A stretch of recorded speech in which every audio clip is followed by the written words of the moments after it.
Assalamualaikum warahmatullahi wabarakatuh. Kembali lagi bersama saya, Anggita Maharani. Di sini saya akan menjelaskan hasil praktikum PGWL acara ke-12. Di sini saya akan menjelaskan terkait proses integrasi database dengan QGIS dan juga GeoServer. Pertama, kita menyambungkan melalui GeoServer terlebih dahulu. Di sini kita membuat workspace baru di dalam menu workspace. Gunanya untuk menghubungkan database yang kita buat di GeoServer ini melalui workspace tersebut. Pertama, kita misalnya membuat PGWL2, kemudian di save, misalnya. Terus kita menuju ke menu stores, di mana menu stores ini tuh digunakan untuk menghubungkan database dengan GeoServer. Pertama, itu kita add new store. Di sini menggunakan ekstensi PostGIS. Kemudian workspace-nya kita pilih yang tadi. Kemudian ini kita ganti PostGIS underscore PGWL2. Deskripsinya nggak usah. Dan kita ini isi database yang kita gunakan sebelumnya, yaitu PGWL. Ini tuh usernya Postgres, passwordnya admin. Kemudian kita klik save. Nah, ini langsung muncul file yang ada di database PGWL itu. Tentunya ada tabel points, polygons, dan juga polylines.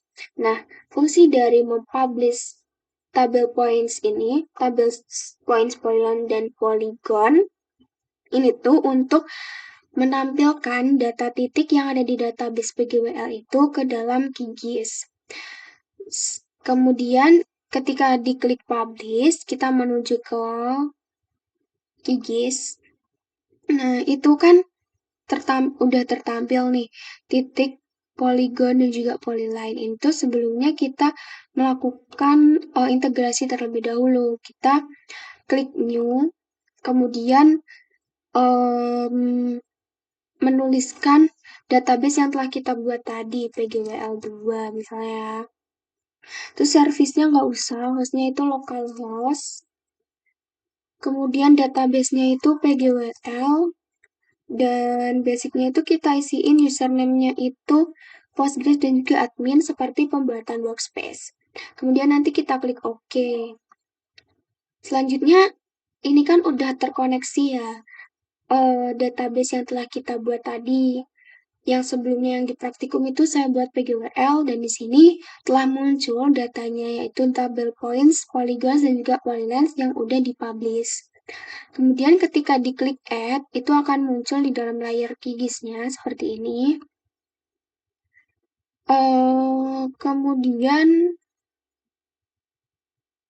ini tuh bisa digunakan untuk mempermudah digitasi di peta Laravel. Nanti ketika kita digitasi titik polygon ataupun polylines di sini, akan muncul juga di dalam peta Laravel yang ada di sini.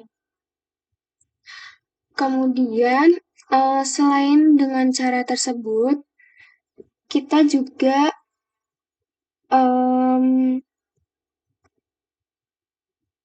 dapat menampilkannya melalui WFS layer.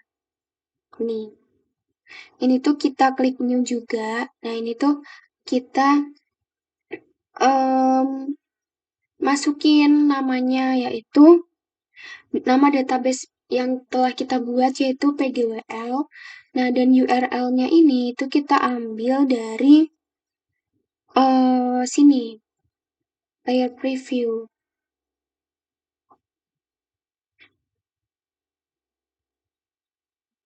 Ini PGWL, ini tabel points. Nah, ini tuh kita ganti ke GeoJSON. Nah, kita copy ininya sampai 0 ini. Ya, ini kita copy dan kita masukkan di URL-nya, dan kita masukin Username-nya itu adalah admin, dan ini adalah GeoServer.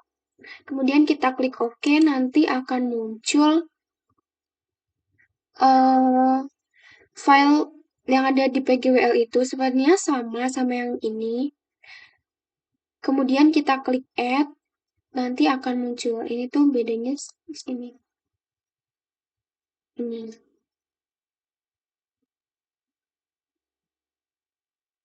Begitu, dan ini tuh juga bisa untuk melakukan editing data di sini dan nanti terkoneksikan di peta Laravel-nya. Selanjutnya, di dalam integrasi ini sudah selesai. Kemudian kita menuju ke Visual Studio Code bagian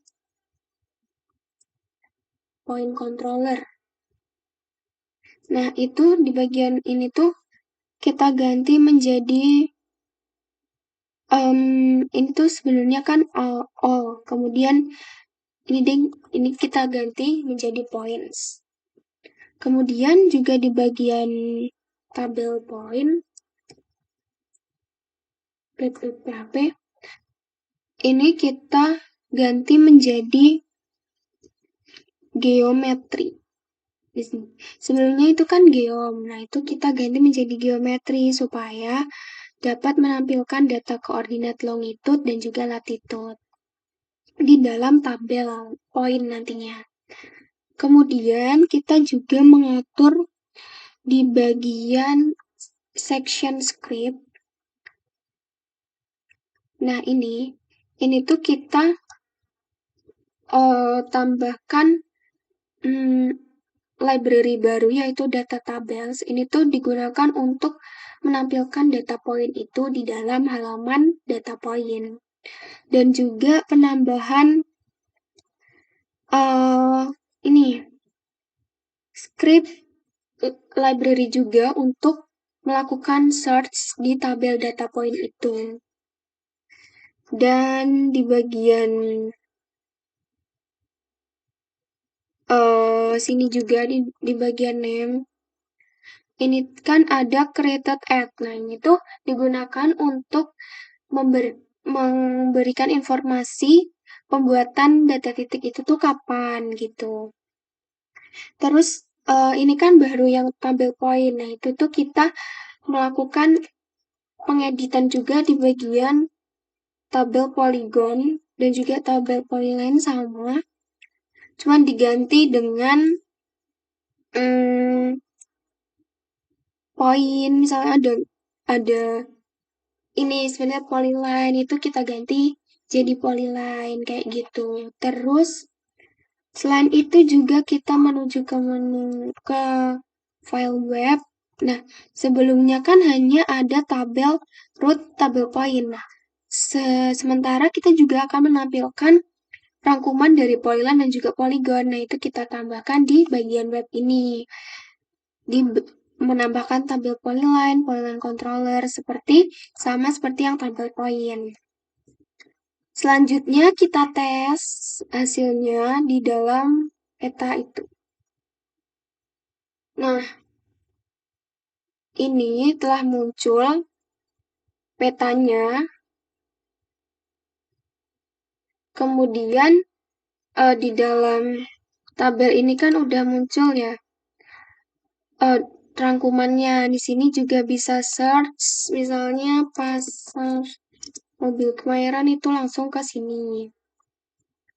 Kemudian juga kita sebelumnya juga menambahkan drop down, yaitu drop down untuk mencari tabel lain, yaitu tabel polyline. Di sini ada jalan, kemudian juga ada tabel polygon. Sini ada bumi perkemahan, taman makam pahlawan, kayak gitu. Terus dashboard-nya itu sesuai dengan total points, polyline, dan juga polygons. Menurut saya sekian penjelasan PGWL acara 12 kali ini. Apabila ada salahnya mohon dimaafkan. Wassalamualaikum warahmatullahi wabarakatuh.